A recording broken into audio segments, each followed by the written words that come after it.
Assalamualaikum warahmatullahi wabarakatuh.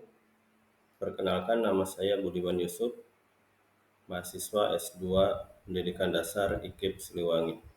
Pada kesempatan ini saya akan mempresentasikan tugas UTS mata kuliah pengembangan edupreneur di pendidikan dasar, yaitu tentang rancangan produk, pengelolaan produk, dan rancangan strategi pemasaran. Produk layanan yaitu bimbingan belajar sekolah dasar. Merancang desain produk lembaga pendidikan bimbingan belajar atau bimbel. Latar belakang. Pendidikan dasar merupakan tahap penting dalam perkembangan anak, membentuk fondasi bagi kemampuan akademis, sosial, dan emosional mereka di masa depan.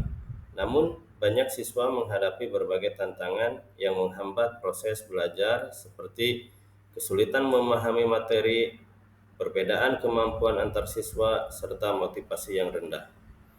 Program bimbingan belajar cerdas cemerlang dirancang untuk memberikan solusi komprehensif dan holistik. Program ini tidak hanya fokus pada pengajaran akademis, tetapi juga pengembangan keterampilan sosial dan emosional siswa. Dengan melibatkan siswa, guru, dan orang tua secara aktif, diharapkan program ini dapat menciptakan lingkungan belajar yang mendukung dan menyenangkan. Identifikasi kebutuhan. Yang pertama, kebutuhan siswa. Siswa sering menghadapi tantangan dalam memahami konsep-konsep yang diajarkan di sekolah. Mata pelajaran seperti matematika dan sains sering dianggap sebagai musuh siswa. Siswa juga membutuhkan cara untuk meningkatkan motivasi dan minat belajar agar lebih antusias dalam mengikuti pembelajaran. Kemudian yang kedua, kebutuhan guru. Kebutuhan guru. Guru bimbingan belajar harus mampu memahami dan menanggapi kebutuhan unik setiap siswa. Diperlukan kompetensi khusus untuk menangani keragaman siswa dengan latar belakang, gaya belajar, dan tingkat kemampuan yang berbeda-beda. Yang ketiga, kebutuhan orang tua. Orang tua perlu mendapatkan informasi yang jelas dan tepat mengenai kurikulum yang diterapkan di sekolah. Tanpa pemahaman yang baik tentang apa yang diajarkan, orang tua mungkin kesulitan untuk membantu anak mereka menghadapi tantangan akademik.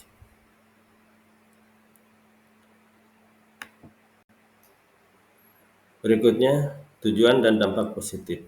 Tujuan utama dari bimbingan belajar ini yaitu yang pertama, membantu siswa memahami materi pelajaran dengan lebih baik. Kedua, membantu siswa mengalami kesulitan memahami konsep-konsep tertentu. Ketiga, mengembangkan keterampilan berpikir dan strategi belajar yang efektif. Kemudian, menerapkan metode pengajaran yang sesuai dengan gaya belajar masing-masing siswa. Dampak positifnya yang pertama, peningkatan nilai dan prestasi akademik di sekolah. Kemudian, perhatian lebih dari tutor dengan metode pengajaran yang disesuaikan. Peningkatan kepercayaan diri dan motivasi belajar, persiapan terarah untuk ujian, dan pengurangan kecemasan ketika menghadapi ujian. Jenis program bimbingan belajar. Yang pertama, program reguler mencakup semua pelajaran SD dan SMP sesuai dengan kurikulum sekolah. Program ini dirancang untuk membantu siswa memahami materi yang sedang dipelajari di sekolah.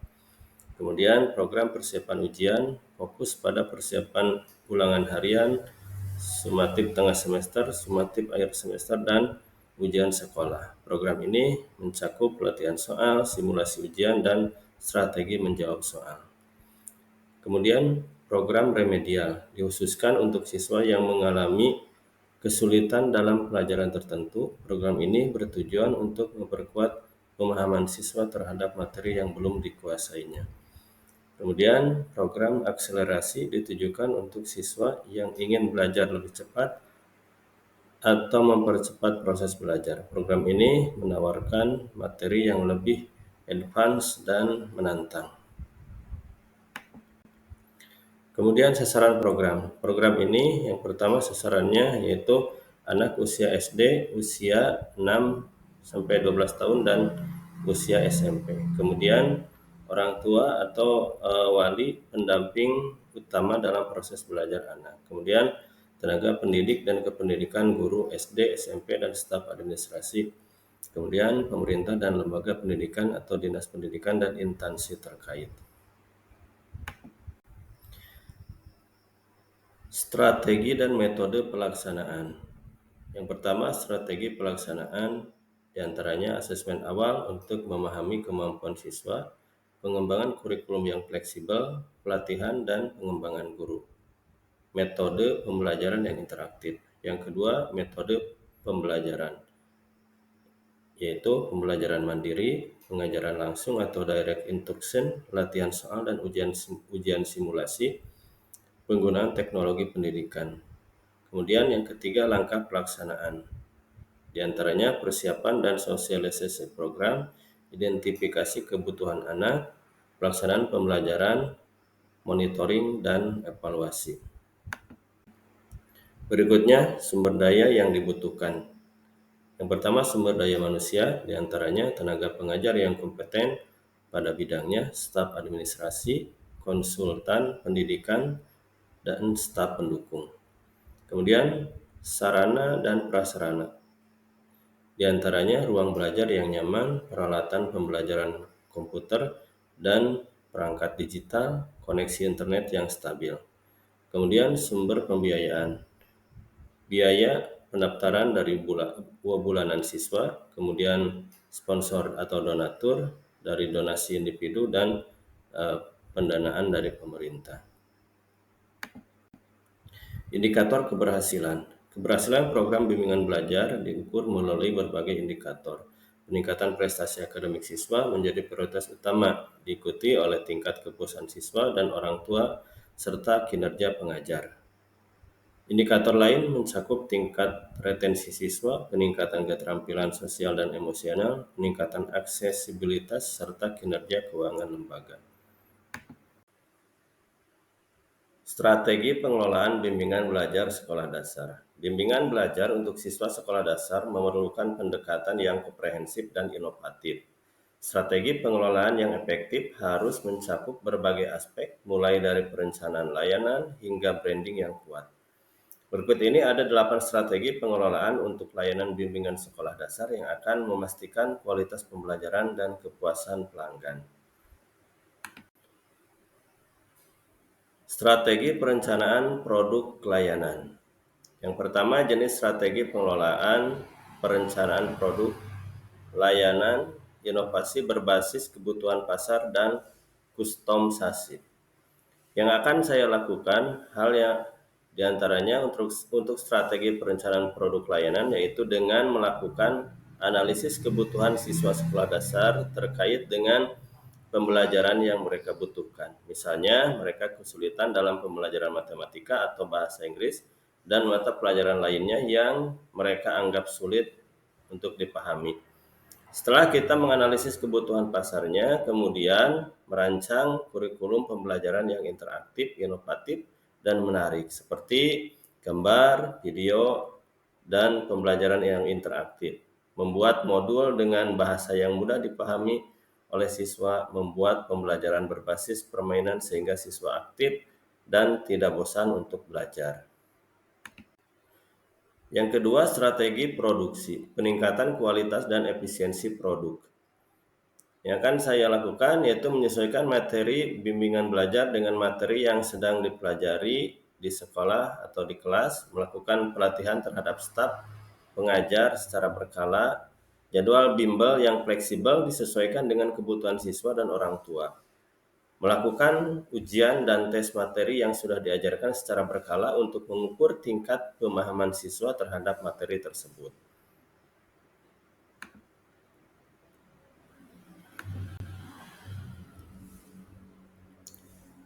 Yang ketiga yaitu strategi pemasaran. Dalam strategi pemasaran yaitu ada promosi langsung, melakukan promosi secara langsung ke sekolah-sekolah dasar di sekitar lokasi bimbel. Yang kedua, melalui media sosial, memposting kegiatan dan materi ajar yang mudah dipahami di platform media sosial. Yang ketiga, kolaborasi dengan dunia pendidikan, yaitu membangun kemitraan dengan sekolah dan mengadakan seminar atau testimoni dan penawaran parenting untuk orang tua. Berikutnya, testimoni dan penawaran, yaitu membuat video testimoni dari siswa dan orang tua serta memberikan diskon untuk pelanggan baru. Yang keempat, strategi distribusi. Strategi distribusi meliputi yaitu lokasi yang strategis, memilih lokasi bimbel yang mudah dijangkau, dekat dengan pemukiman dan sekolah-sekolah. Kemudian, kemudahan akses, memastikan siswa dan orang tua dapat mengakses layanan dengan mudah dan nyaman. Kemudian, materi digital menawarkan e-book, materi latihan, dan modul pembelajaran yang dapat diunduh langsung. Ini untuk mempermudah siswa mengakses materi. Kemudian, kemitraan dengan sekolah dengan cara membangun hubungan dengan sekolah-sekolah untuk memperluas jangkauan layanan.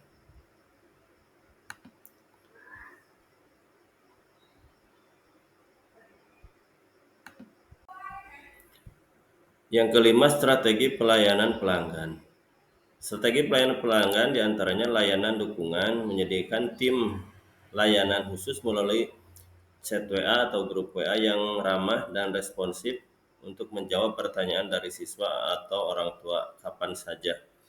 Jadi di sini disediakan operator untuk menjawab pertanyaan-pertanyaan dari orang tua. Kemudian, kemudahan akses memastikan siswa dan orang tua dapat mengakses layanan dengan mudah dan nyaman. Kemudian umpan balik mengirimkan survei kepuasan pelanggan secara berkala untuk mengetahui tingkat kepuasan dan area yang perlu ditingkatkan.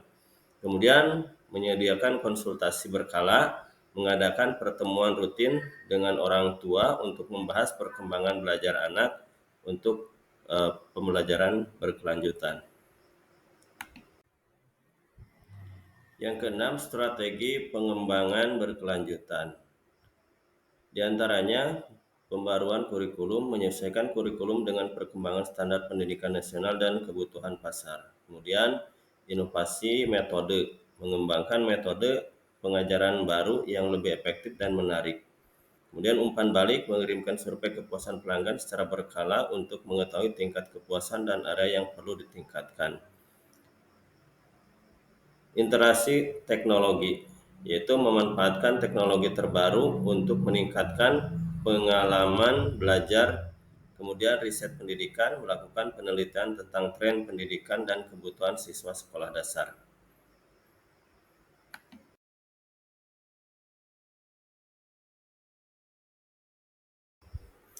Yang ketujuh, strategi branding dan reputasi. Strategi branding dan reputasi diantaranya citra edukatif yang kuat dilakukan dengan konsisten untuk mempertahankan kualitas pengajar dan pelayanan yang ramah. Membuat branding yang kuat misalnya bimbel cerdas, pembelajaran berkualitas, peningkatan kesadaran merek dengan kampanye pemasaran melalui platform media sosial untuk mempromosikan kegiatan bimbel berupa video testimoni siswa dan orang tua, video pembelajaran, dan tips belajar yang menyenangkan. Selanjutnya, merancang strategi pemasaran produk atau layanan edupreneurship di pendidikan dasar.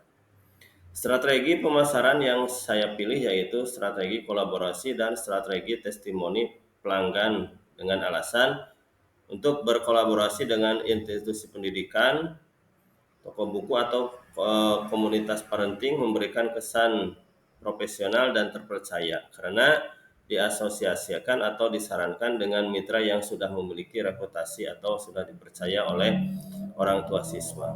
Kemudian orang tua cenderung percaya pada pengalaman nyata orang tua lainnya. Kemudian dengan cara testimoni nyata menciptakan kepercayaan dan keyakinan calon pelanggan. Kemudian biayanya lebih murah, tetapi dan dampaknya sangat tinggi dibutuhkan untuk izin testimoni. Namun hasilnya sangat kuat karena berasal dari pengalaman yang nyata atau secara otentik.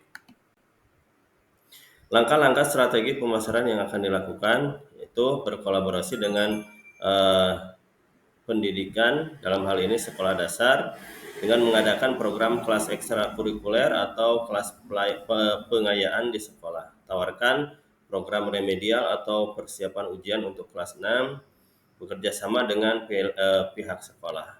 Kemudian kemitraan dengan toko buku atau alat tulis, misalkan dengan ada disediakannya diskon pembelian alat tulis bagi siswa bimbel.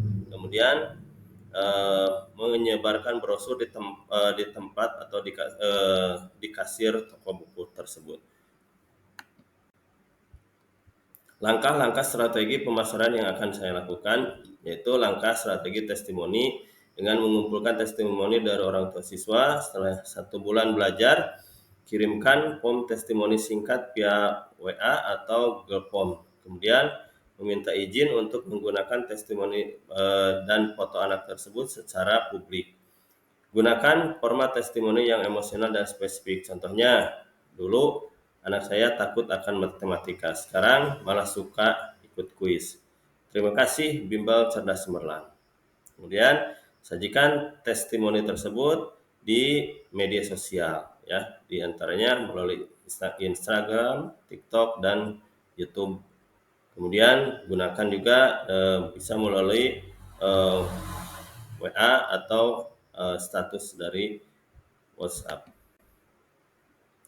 Teknik pemasaran kreatif yang akan saya lakukan yaitu yang pertama teknik kolaboratif, yaitu program anak hebat bareng sekolah. Kolaborasi untuk membuat kelas akhir pekan yang berjudul Anak Hebat yang bisa dipromosikan bersama sekolah. Kemudian voucher belanja di toko buku untuk siswa yang aktif, hadiah kolaborasi untuk siswa yang rutin ikut bimbel, kemudian webinar bersama psikolog anak diselenggarakan bareng komunitas parenting untuk meningkatkan kredibilitas dan layanan dan daya tarik. Kemudian mengadakan kelas kolaboratif sekolah dengan bimbel. Guru sekolah dan tutor bimbel mengajar bersama atau tim teaching di kelas umum. Teknik pemasaran kreatif yang akan saya lakukan yaitu teknik kreatif untuk testimoni video kompilasi before and after. Tampilkan siswa sebelum bergabung, misalkan siswanya sangat pemalu atau bingung setelah ikut bimbel, mereka akan aktif dan percaya diri. Kemudian testimoni interaktif di kelas trial di akhir trial kelas, minta orang tua mengisi kesan pertama via papan sticky atau notes atau rekaman singkat. Kemudian program testimoni berhadiah, ajak orang tua untuk membuat testimoni berupa video, misalkan diberi hadiah pulsa atau diskon. Kemudian storytelling, animasi dari testimoni, ubah kisah orang tua menjadi animasi ringan berdurasi 1 menit. Demikian video tentang edupreneur yang saya sampaikan. Mudah-mudahan dapat bermanfaat dan saya mohon maaf karena dalam pemaparannya masih banyak kekurangan. Terima kasih. Billahi taufiq wal hidayah. Wassalamualaikum warahmatullahi wabarakatuh.